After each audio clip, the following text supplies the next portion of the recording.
श्री हरिवंश महाराज जी, आपके चरणों में कोटि कोटि नमन। महाराज जी, आपने सत्संग में कहा है कि गुरु निंदा, वैष्णव निंदा, इष्ट निंदा नहीं सुननी चाहिए। महाराज जी, जब ये पारिवारिक जनों में ही ऐसी स्थिति बन जाए तो उस समय क्या करें? नौकरी में जाते हैं, वहां ऑफिस के सहकर्मी।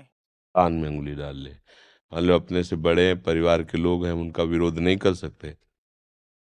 अगर ऐसा लगे कि उंगली डालने पर ये लोग पीट सकते हैं, मान लो घर के सदस्य हैं, तो अंदर से नाम चलाने लगो, राधा राधा राधा राधा, देख लो प्रिया जी, देख लो प्रिया। क्योंकि विरोध करने की बात सामर्थ्यवानों में होती है। मान लो आप एक स्त्री हैं, आपका पति ही निंदा करने लगे, आपके परिवार की निंदा करने लगे, तो फिर हम किसी, तो उस फिर अंदर ही अंदर एकदम ना सुने। अगर हम आप बुरा बात बोलो, हम ना सुनना चाहे तो हम सुनते हुए भी नहीं सुनेंगे, देखते हुए भी नहीं देखेंगे। अभ्यास करो, कानून का ऐसा अभ्यास करो कि अंतर्मुख हो जाए और नाम सुनने लगे। निंदा आदि सुनने से तो निश्चित अंतःकरण बहुत बुरी तरह से पतित हो जाता है। पर निंदा के किए ते आवत नहीं, कछु हाथ मूरख पर्वत पाप को ले चल अपने साथ। किसी की भी निंदा नहीं, हमें तो सब में भगवत भाव करना है। निंदा करने से या निंदा सुनने से क्या होगा? पर जो अज्ञानी जन होते हैं उनको सुख मिलता है निंदा करने में। यद्यपि उनके अंदर भी महत्व होता है भगवान और भगवान के भक्तों का, क्योंकि निंदा उसी की जाती है जिस पर महत्व होता है। ये सूक्ष्म वैज्ञानिक, ये विज्ञानानंद घन से अनुभव की बात है। जिसके प्रति आपका महत्व है और आप उस पर चल नहीं पा रहे और आप उसे पा नहीं पा रहे, तो फिर आप उसकी निंदा करने लगेंगे। जैसे अंगूर के लिए प्रयास किया, जब नहीं मिला तो कहा खट्टे हैं। समझ रहे ना? वो ये जानते हैं सत्य मार्ग है, वो जानते हैं ठीक है, पर हम चल नहीं पाते। तो अब वो नहीं सहन होने के कारण फिर वो निंदा अपवाद में आ जाता है। पर कहीं ना कहीं उसके अंदर उसके प्रति महत्व है। अब जैसे कोई बहुत गुणवान है, अब हम नहीं सह पा रहे उसके गुण, तो कहेंगे तुम तो ये सब देख, ये देखा है तुमने ऐसा से, वो उसकी सूक्ष्म कमियां देख करके वर्णन करेगा। अत्यंत महत्व है उसके अंदर, ऐसा नहीं कि महत्व ना हो। हमारा जिस पे महत्व नहीं होगा तो हमें निंदा करने का भी भाव नहीं आएगा। ध्यान देना, बिना राग के द्वेष नहीं हो सकता। मतलब हम आपको जानते ही नहीं, तो हम आपके विषय में क्या बोलेंगे? हम आपको जानते नहीं, हमें आपसे मतलब ही नहीं, तो हम आपके विषय में क्या बोलेंगे? बोले कैसे है? बढ़िया है, भगवत स्वरूप है। क्योंकि हम और कुछ जानते ही नहीं। जब हम जानते हैं, आपको पहचानते हैं, आपको आपके प्रति राग है, तब हम द्वेष करके बोलेंगे। तुम तो समझते हो कि बड़ा भगत है, हम जानते हैं ऐसा है वैसा है, मतलब वो उसके प्रति महत्व रखता है। अब वो अज्ञान के कारण उसको समझ नहीं पा रहा है। जैसे हर जीव भगवान के प्रति महत्व रखता है। कोई कहते हम नहीं मानते हैं भगवान को, तो किसी न किसी से प्यार करता होगा, स्त्री पुत्र परिवार मित्र किसी से। और जब उसके अंदर से भगवान चले जाते, भला वो 4 दिन रख ले उसके शरीर को, वो यही कोशिश करेगा कि उसके शरीर को हम नष्ट कर दें।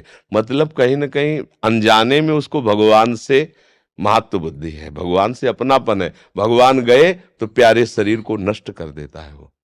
ऐसे ही कहीं न कहीं निंदा करने वाला भी उस महत्व को जानता है, पर अज्ञान के कारण, वो न जानने के कारण वो ऐसे गलत कार्य कर बैठता है, ऐसा अपराध कर बैठता है कि उसका मलिन मन और मलिनता की तरफ चला जाता है।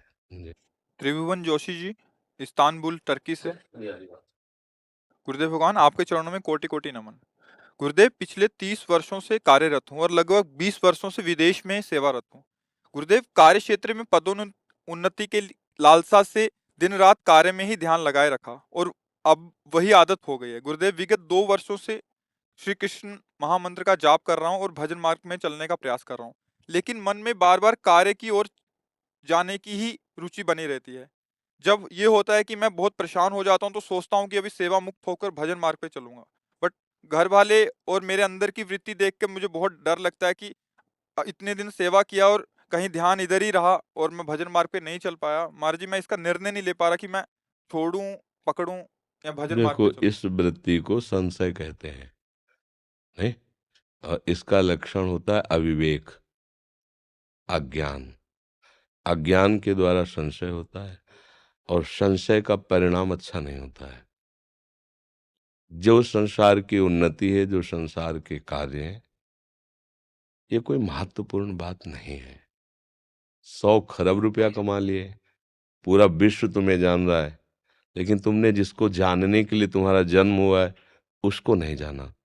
तो मरने के बाद तुम्हारे हाथ क्या लगेगा? भाई एक शरीर की सीमा है इसके रहने की, 60 वर्ष, 70 वर्ष, 80 वर्ष, 100 वर्ष, 1000 2000 तो है नहीं। इसके बाद आपके पास रहेगा क्या? आपके विचार, आपके किए हुए सत असत कर्म, बस। जिस विचार से आपने सत असत कर्म किए, वही संस्कार आपको अगली योनि दे देगा। आपका आज का पढ़ा लिखा, आज का पद, आज का व्यवहार, आज का यश, आज की संपत्ति आपके किसी काम नहीं आई। विचार पूर्वक समझ रहे ना? तो हमको थोड़ा विचार करना चाहिए कि जीवन का लाभ क्या है। अभी मतलब उस लाभ की तरफ हम देख नहीं पाए। जीवन का लाभ क्या है? सत्य क्या है? विश्राम कहाँ है? शांति किसे कहते हैं? सुख का स्वरूप क्या है? जब ये प्रश्न आपके अंदर खड़े होने लगे तब तो मार्ग खुले। अभी तो इन प्रश्नों का प्रादुर्भाव ही नहीं हुआ है, जिसे मुमुक्षुता कहते हैं। वहां तक पहुंचने के लिए मुमुक्षुता अनिवार्य है। मैं जानना चाहता हूं ये सब है क्या, कब तक?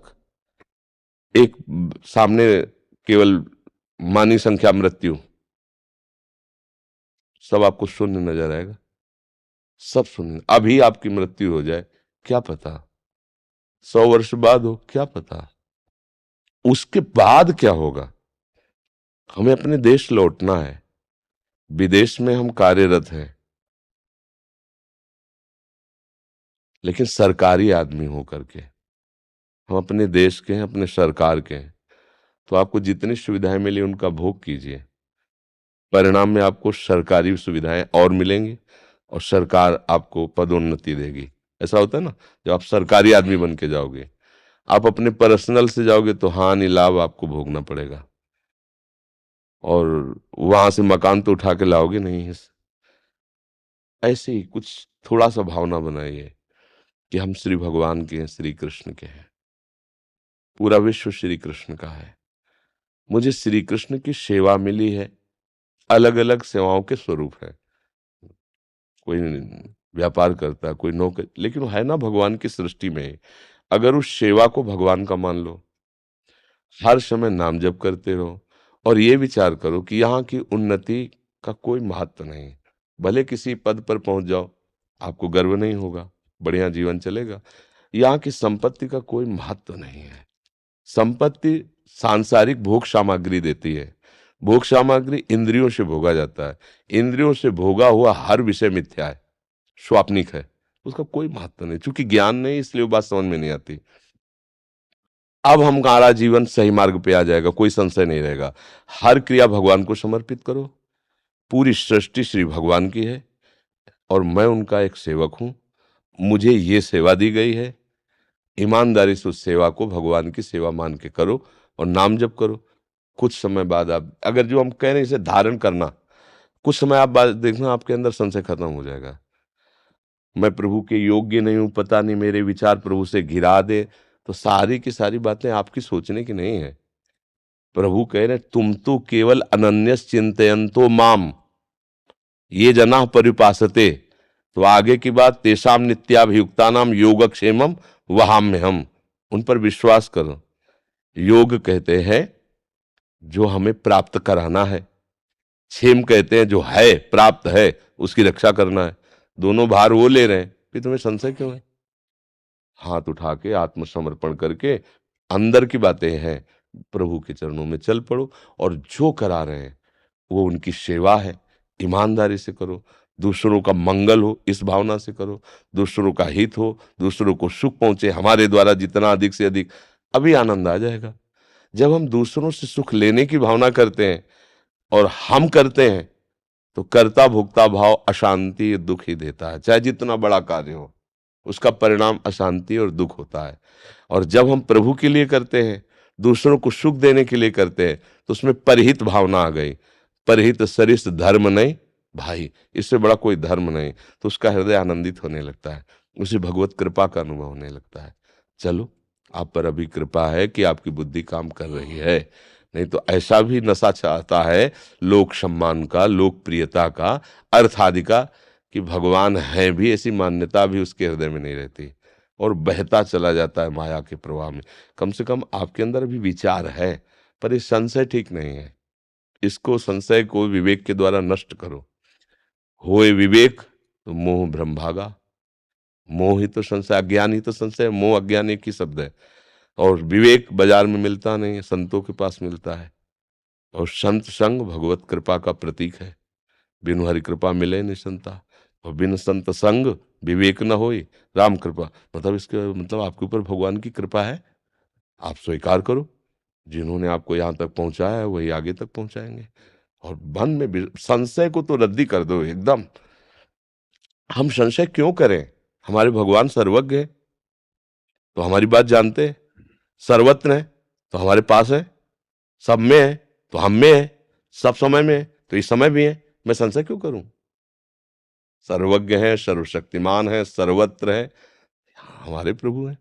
अच्छा, आप उनसे प्यार करते हो, आपसे प्यार करते हैं कि नहीं? तो हमें संशय है कि आप प्यार करते हो कि नहीं, लेकिन वो प्यार करते हैं, पक्का प्रमाण है। आपको आज भी वो बहुत प्यार करते हैं, क्योंकि अगर वो प्यार न करते होते तो न श्रीधामा पाते न आप संभाल। वो प्यार न करते होते तो आप उनको ले ही नहीं सकते थे। वो प्यार न करते तो आप एक बार कृष्ण नहीं बोल सकते थे।